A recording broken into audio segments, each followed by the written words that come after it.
En la escuela tenía dos amigos cercanos, Jason y Brian. Hacíamos todo juntos, pero al graduarnos, Jason tuvo que mudarse con su familia a Lexington, Carolina del Sur, por el trabajo de su padre. Después de la graduación y la mudanza, Brian y yo fuimos invitados a pasar un fin de semana en su nueva casa. Aburridos, decidimos ir de excursión por el bosque cercano, donde encontramos un río. Era una zona preciosa y tranquila, pero acabamos perdiéndonos. Sin saber hacia dónde corría el río, lo seguimos como único punto de referencia. La ausencia de cualquier sonido de civilización nos preocupó. No había ni rastro de una calle o carretera cercana, y tampoco un teléfono para llamar a los padres de Jason para que nos rescataran. Siguiendo el curso del río, llegamos a un edificio que parecía una iglesia antigua. Estaba construido con ladrillos rojos muy viejos, tenía un estacionamiento de tierra y un camino de tierra que lo conducía. Estaba invadido por arbustos y maleza. Decidimos entrar para ver si había gente y pedirles usar su teléfono y averiguar la dirección de ese lugar. En el aparcamiento de tierra, lleno de hierbajos, vimos unos coches viejos, posiblemente novas de los años 70 u 80, sucios y oxidados. Eran 4, todos blancos o lo que quedaba de ese color, aparcados en fila. Al acercarnos, oímos música gospel y cantos procedentes del interior de la iglesia. Aliviados por encontrar gente, entramos a la iglesia, que parecía bastante vieja y en ruinas. Echamos un vistazo por las puertas principales y vimos a unas 2 docenas de personas vestidas lo mejor que podían, aunque era evidente que eran pobres. Al entrar, la anciana de pelo blanco y gafas de pasta que tocaba el piano de la iglesia dejó de hacerlo y nos miró sin ningún tipo de expresión. Lo que sucedió a continuación se me quedó grabado a fuego, algo que nunca olvidaré. Todos en la iglesia dejaron de cantar, bajaron sus cancioneros y giraron lentamente la cabeza hacia nosotros con las miradas más vacías y hostiles que he visto jamás. Jason dijo, «Lo sentimos por interrumpir, solo queremos usar su teléfono para llamar a mis padres para que vengan a buscarnos». Nadie habló, reinaba un silencio sepulcral en la iglesia, solo roto por el crujir de los bancos de madera bajo el peso de la gente. Con lentitud, retrocedimos hacia la puerta, la dejamos cerrar tras nosotros, nos miramos con un miedo terrible y nos fuimos en silencio. Empezamos a subir por el camino de tierra. Brian mencionó que no había ni cruces ni nada cristiano allí dentro. Volteamos la vista y vimos que como una docena de hombres habían salido de la iglesia y estaban parados observándonos fijamente mientras caminábamos. Entramos en pánico y salimos corriendo por ese camino de tierra durante lo que pareció media hora. Finalmente llegamos a una gasolinera abandonada y en muy mal estado, de esas antiguas de servicio completo. Entramos y echamos un vistazo rápido. Las estanterías estaban casi vacías y llenas de polvo. Un hombre viejo, muy bronceado y con una gorra de béisbol grasienta y sucia, estaba detrás del mostrador leyendo un libro antiguo de hojas amarillentas y bordes deshilachados. Levantó la vista y dijo, «Están perdidos, ¿no? Sigan por donde entraron, doblen a la izquierda y sigan esa carretera hasta que vean un poste telefónico. Giren a la derecha en el poste y sigan el sendero, los llevará a una carretera principal». Le agradecimos al hombre y salimos rápidamente. Mientras caminábamos hacia el poste del que nos habló, volvimos a mirar atrás. El viejo estaba parado frente a la gasolinera con los brazos cruzados, mirándonos fijamente con una sonrisa que dejaba ver sus dientes podridos. Llegamos al poste, giramos a la derecha y seguimos ese sendero hasta la carretera más cercana. Caminamos durante otra media hora bajo la luz del crepúsculo, ya había oscurecido cuando llegamos a la carretera, e intentamos que algunos autos se detuvieran, pero nadie lo hizo. Afortunadamente, un oficial de policía nos vio y se detuvo para ayudarnos. Le dijimos que estábamos perdidos y le dimos la dirección de Jason. Él soltó un silbido y dijo que sí que estábamos perdidos. Le tomó al oficial unos 30 minutos para llevarnos de regreso a casa de Jason. Durante el trayecto, nos comentó que debíamos tener cuidado en esos bosques porque por ahí merodeaban gente muy rara. Incluso brujas.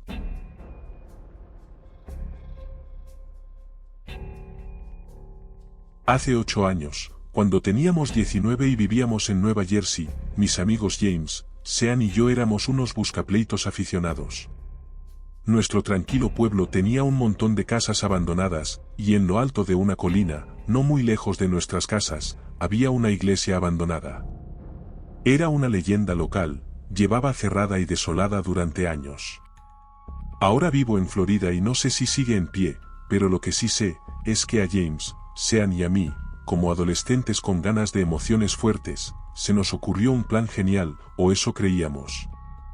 Llevar una ouija a la iglesia a altas horas de la noche. Era octubre, así que supongo que lo hacíamos para celebrar Halloween.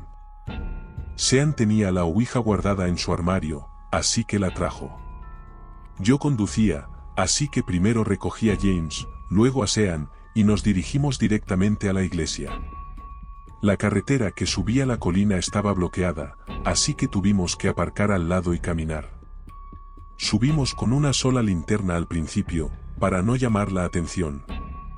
Pero una vez en la cima, los tres encendimos nuestras linternas. La iglesia estaba rodeada de bosques y tenía un parking de grava al lado.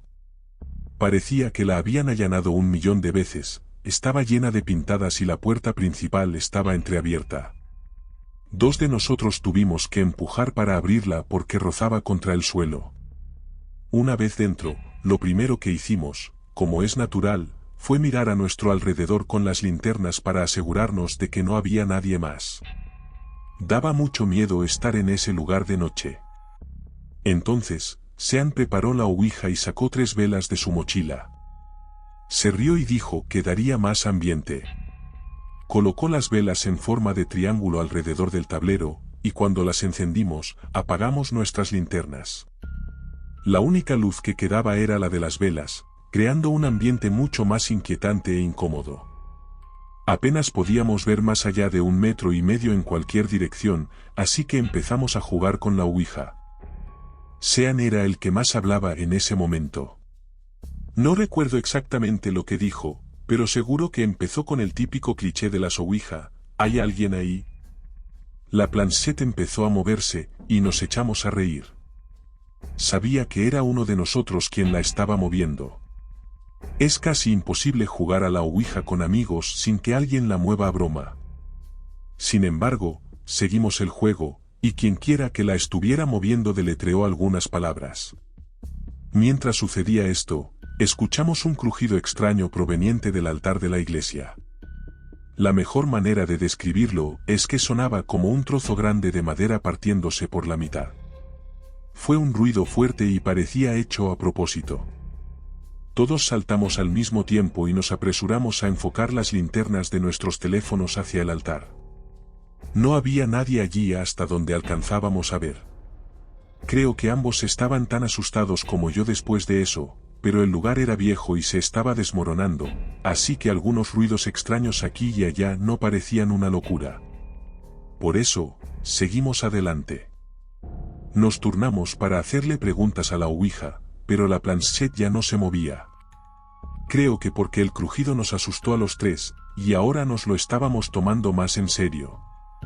Esto continuó por un tiempo hasta que otro sonido proveniente del área del altar volvió a romper el silencio.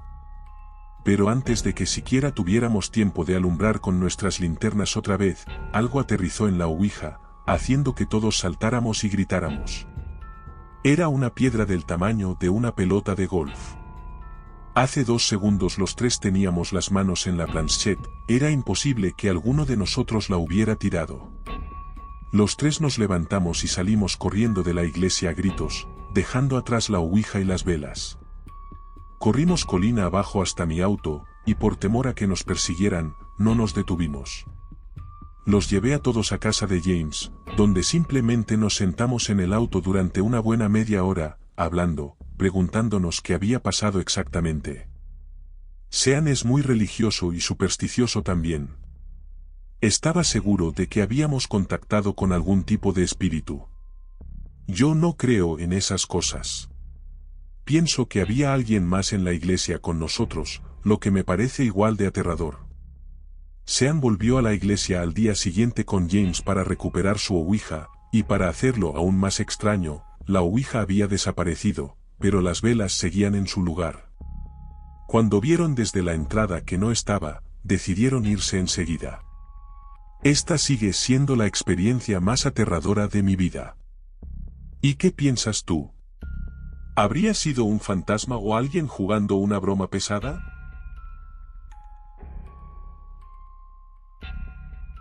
Esto sucedió en el condado de Warren, Georgia, una zona rural muy apartada del estado. Estaba con mi novia Marisa, conduciendo por los alrededores para ver la zona, para ver si era un lugar donde nos gustaría vivir. Era muy tranquilo y espacioso, que es lo que queríamos. Los dos somos católicos, a ella le gusta ir a la iglesia un poco más que a mí. Era un día entre semana, a mitad del día, y no había mucho tráfico. Revisamos un montón de cosas en la zona que serían importantes de ver antes de decidirnos a mudarnos allí. Como Marisa ha sido ecuestre la mayor parte de su vida, un gran motivo para mudarnos a una zona rural era que tuviera un establo para sus caballos. Después de ver algunas propiedades en venta, pasamos por una iglesia pequeña y bonita al lado de esta carretera tan tranquila, con un montón de coches en el estacionamiento. Esta iglesia no estaba lejos de la última propiedad que vimos. Marisa me sacudió el hombro y me dijo que miráramos si había una misa, para ver si era bonita. Así que entré en el pequeño estacionamiento de tierra del edificio y aparqué al lado de una vieja minivan roja. Muchos de los coches del aparcamiento eran viejos, de hecho, diría que la mayoría. Se lo comenté a Marisa al salir del coche, y ella estuvo de acuerdo, diciendo que probablemente era porque era una zona de bajos ingresos.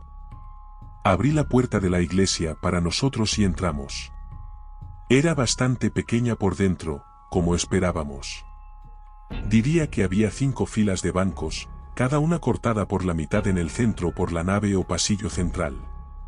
Tenía que haber al menos 20 personas allí, aunque no eran un grupo mayor. Normalmente, en cualquier misa, grande o pequeña, se ve una cantidad decente de personas mayores. Pero basándome en la nuca de todos los que estaban allí, todos parecían tener entre 30 y 40 años. Estábamos en silencio total.